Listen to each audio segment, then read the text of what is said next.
Hi everyone, we're back. It's Yvonne Davis and David Steele discussing The Artist's Way, day 9 of week 2.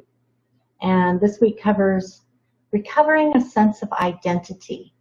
So in our last video, we talked about what that means, that word identity. And I said it does not mean labels. It means I understand what's me and what's not me. So today I want to talk about something related to creative blocks, which as if you've been watching all these videos, you've seen that I don't necessarily follow the book exactly the way that Cameron wrote it, because my opinion about that is you can read the book yourself. You don't need me to basically read it for you. And what I want to do here is I want to bring unique content that comes from my own life, knowledge, and experience, and David's life, knowledge, and experience, and add some value to what already exists that's unique, and unique expression from me and from David. So just to make that clear, that's why I'm not following the book exactly. It's because I'm trying to add some value here that's uniquely mine and David's. So anyway, but fundamentally, the Artist's Way program is about clearing away blocks to creativity, because we obviously want our creativity to flow because we enjoy that. So I'm going to talk about something that is really alive for me, which is that, you know, like when I read the book, I saw all the blocks that she talked about. Most of them were external, like for example, crazy makers, and there were some other things too. So David talked about fixing others, and but I wanted to say, you know, I'm at a place in my life where, as I mentioned, I have done the Artist's Way in a formal workshop setting, and I've read the book several times, and I've used her techniques, and along with other personal growth techniques and technologies, and I've reached a point where at this point really, now that doesn't mean it couldn't change in the future, but honestly at this point I really don't have any crazy makers in my life. If there is a crazy maker, the only one left is me, you know. So I don't count anymore. No. Oh, man. So anyway, the crazy maker is me. And actually, I wanted to say that I think ultimately there is only one crazy maker in our lives, and that's ourselves, because everything external to us that makes us crazy or that blocks us is just an external manifestation of something internal. Because if you didn't have a crazy maker in yourself, you wouldn't have crazy makers outside yourself, and that's just a truism.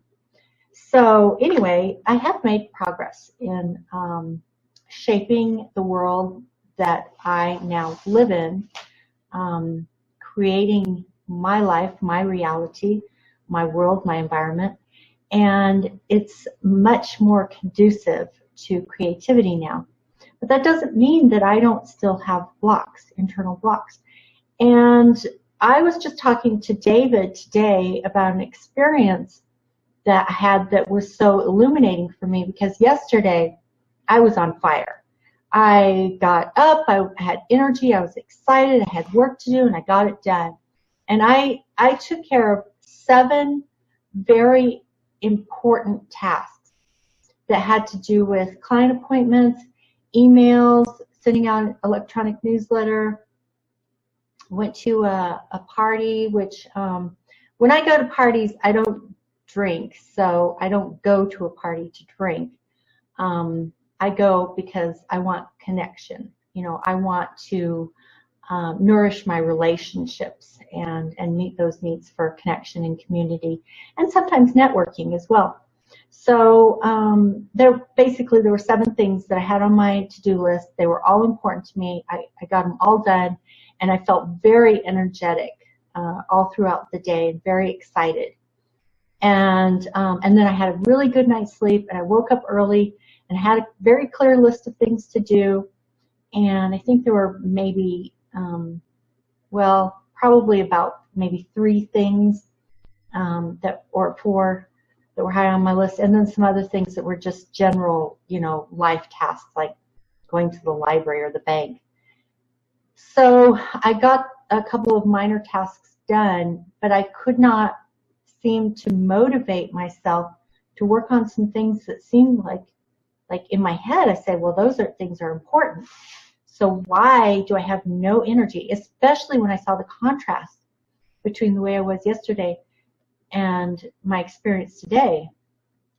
So I wanted to talk to David about that. And why don't you start with the question that you asked me? All right. Before I do that, could you just pause the video for a second?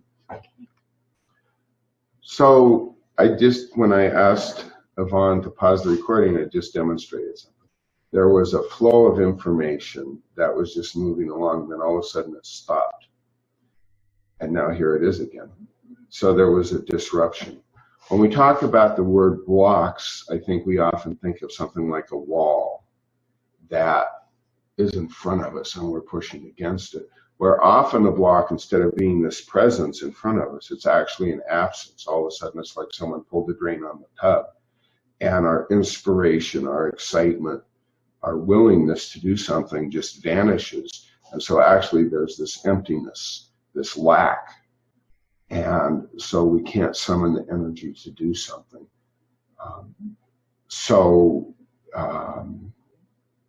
I'd like to expand the idea of what we mean by blockage. And I'm also really working on not saying So do you have does that ring with you at all when I say that? Yeah, and so I also was hoping that you would take us back to when I came over and I shared with you what was happening, and you asked me a question, and take us back to that moment so we can explore what came from that. Which I asked several. Which question do you want me to ask? Okay. Maybe I thought you would remember or something, but I'm thinking, I don't actually remember the question. All I remember was what I answered. And what came up for me were some words like this. And I even wrote one of them down. That was the first word that came to me. It was boredom. I just feel bored. And so the question is, why? Why do I feel bored? And then you asked. I think I answered. I think the question I did ask was, you talked about one of the things that blocks you is entering in a state of confusion. Yeah.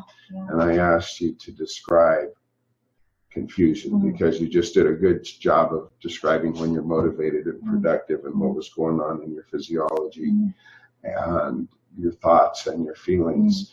And then you said confusion, and it didn't convey the same crispness and depth that was conveyed when you were talking about when you're really inspired and making stuff happen. So I asked for a deeper explanation of what that confusion is, to pull it out of the vagueness and be able to see it more clearly.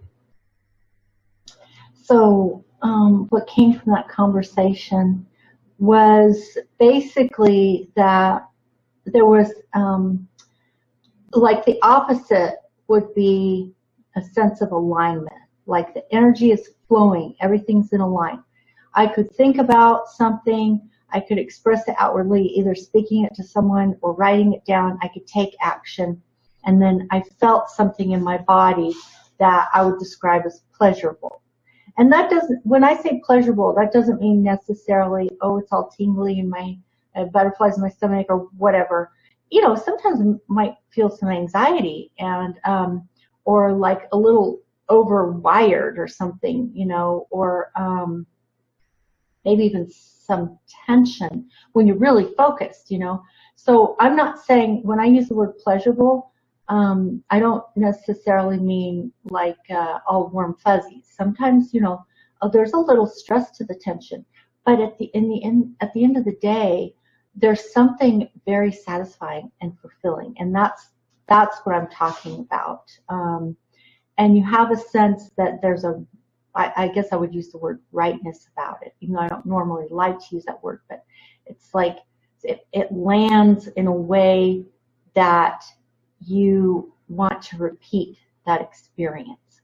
So maybe that's the best way I can describe what I would call being in alignment. And so this other feeling that I called confusion was that there was a disconnect.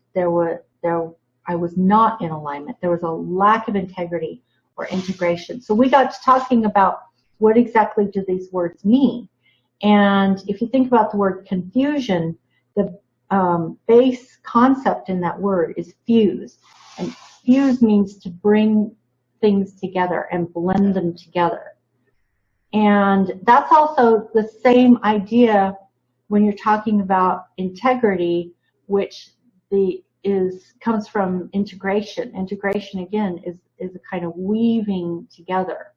And same with alignment. When things are into alignment, they are parallel, they weave together, they blend together. And they're not out of sorts. Or to use another word, the opposite of fuse would be confuse. So that's what I was talking about, was that something didn't feel like it was in alignment. Something about it lacked integrity, and I couldn't understand why.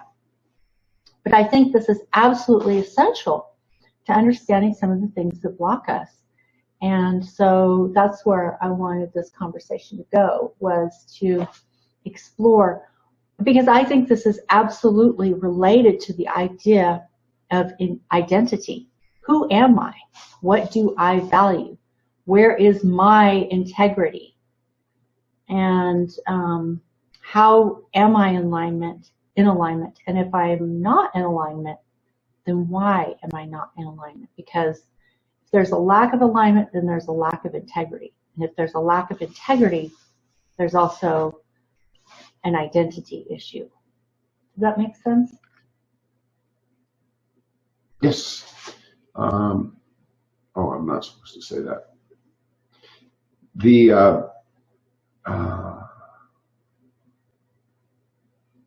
I'm processing what you're saying. Mm-hmm.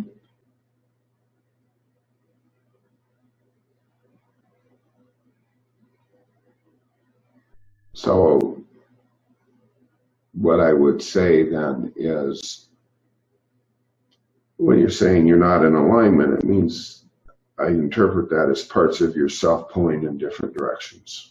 Mm-hmm. And often not necessarily consciously, mm-hmm. but it's all the different components. Mm-hmm. The complexities within you are not on the same team in that moment, yeah. Or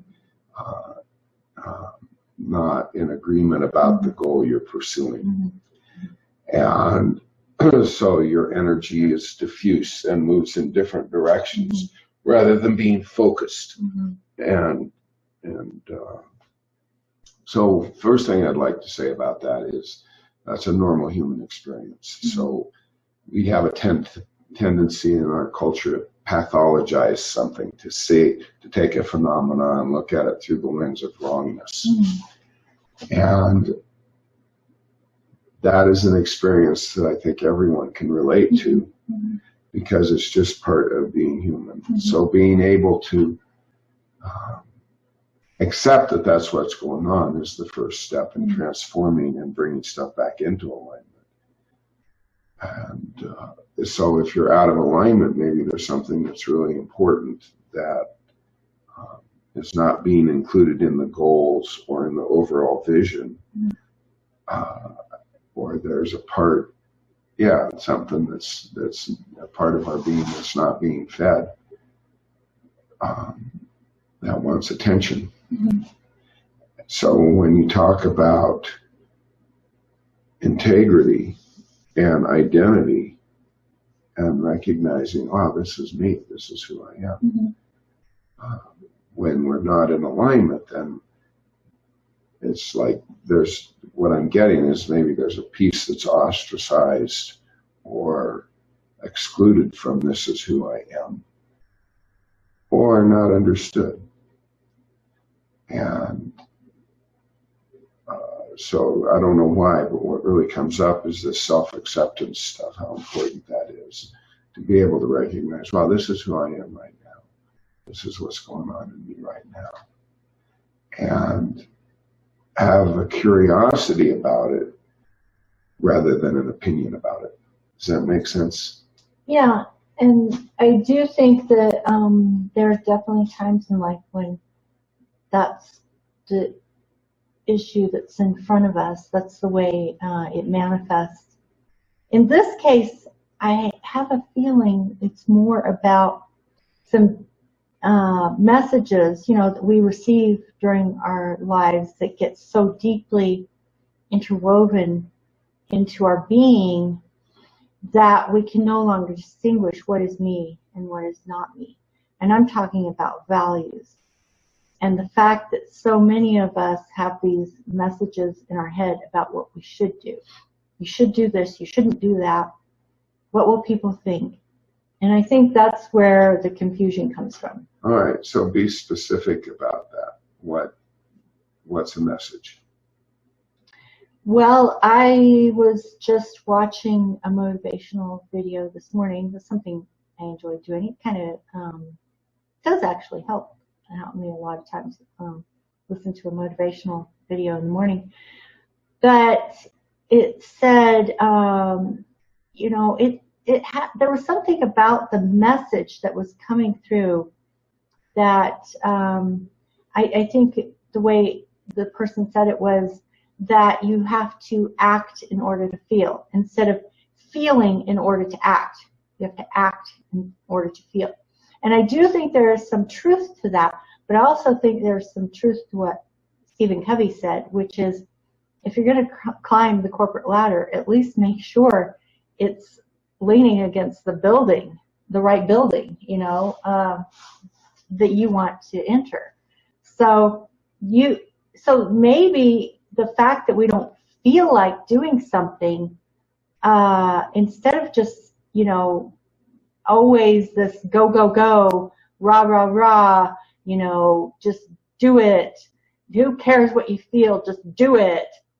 It's not listening to something that needs to be heard. Does that make sense? Yeah, that makes sense.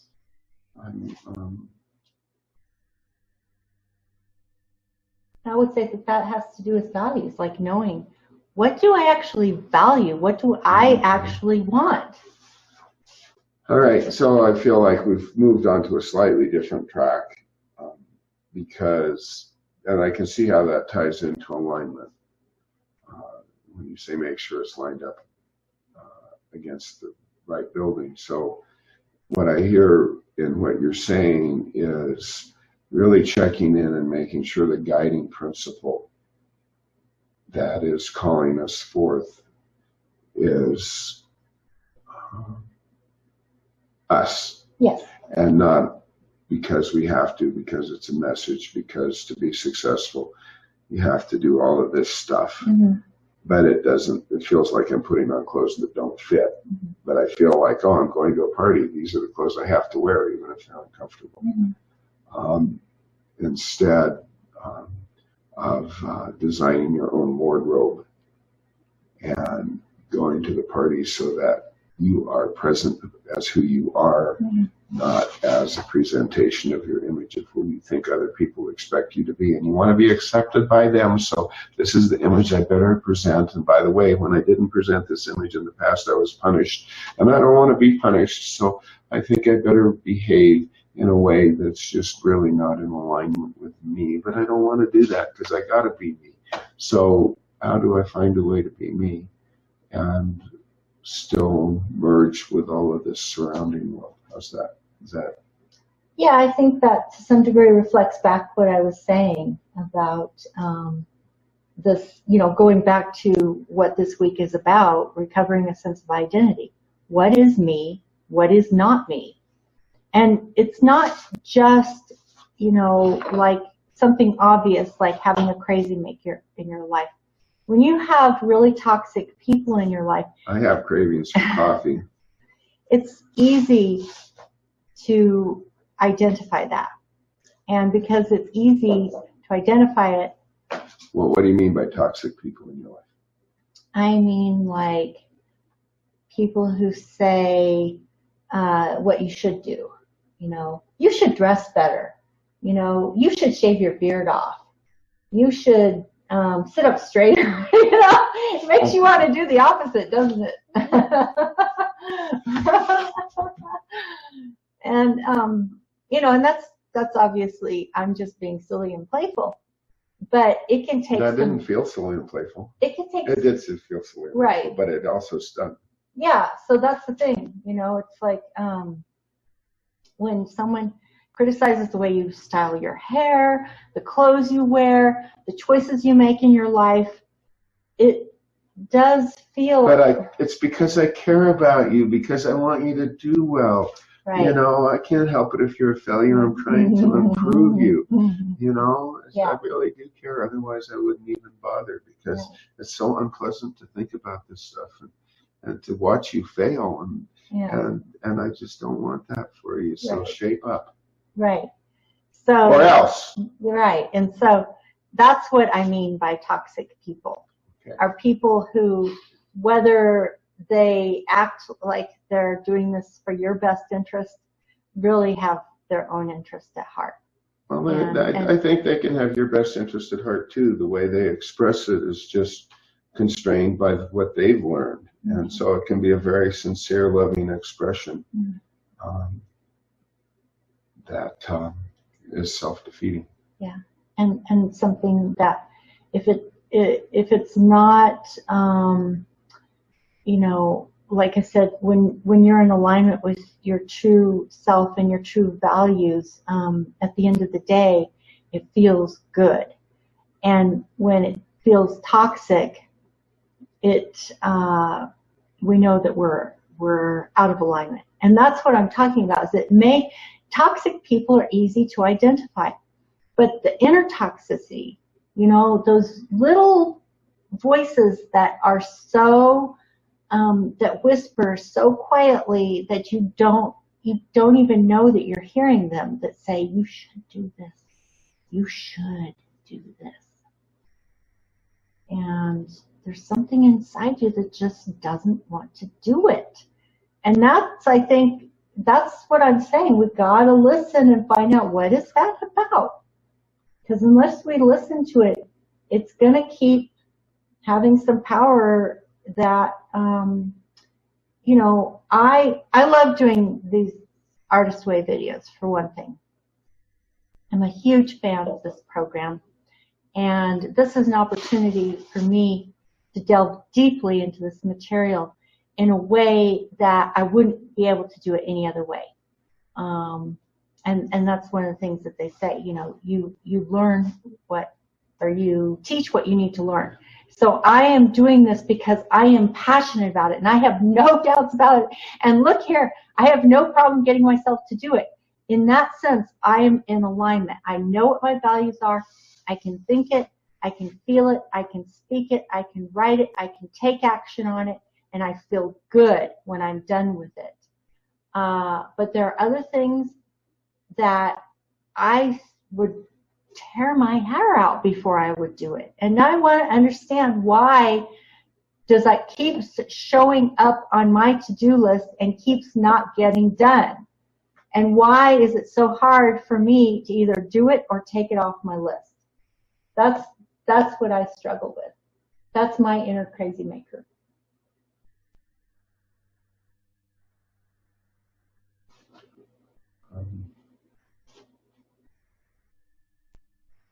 Yes, so I have this should voice that says I shouldn't be drinking coffee while you're talking, but I'm just so addicted to coffee that I find myself like overriding my protocol and doing something that a voice in me is telling me I shouldn't be doing. So, we all have compulsions. Well, no, I want to talk about that voice, okay? because I think it's actually a perfect example. You like to drink coffee. Yes. It gives you pleasure. Yes. Yes. And you're fine with that, you Yes. know. So the question, so then you have this voice in your head that says you shouldn't do that, and you have all Right. these reasons why you shouldn't do it. Right.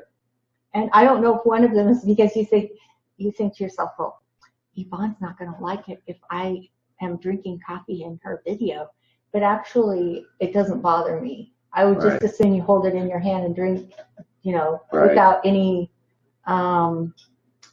strange interference. You know what I mean? Well, it's more like, you audience are the whole reason I'm here, and I should have my attention on you all of the time, and make you feel so special and cared for, because my whole purpose for being on this video is so I could look at the camera and let you know that I know that you're there.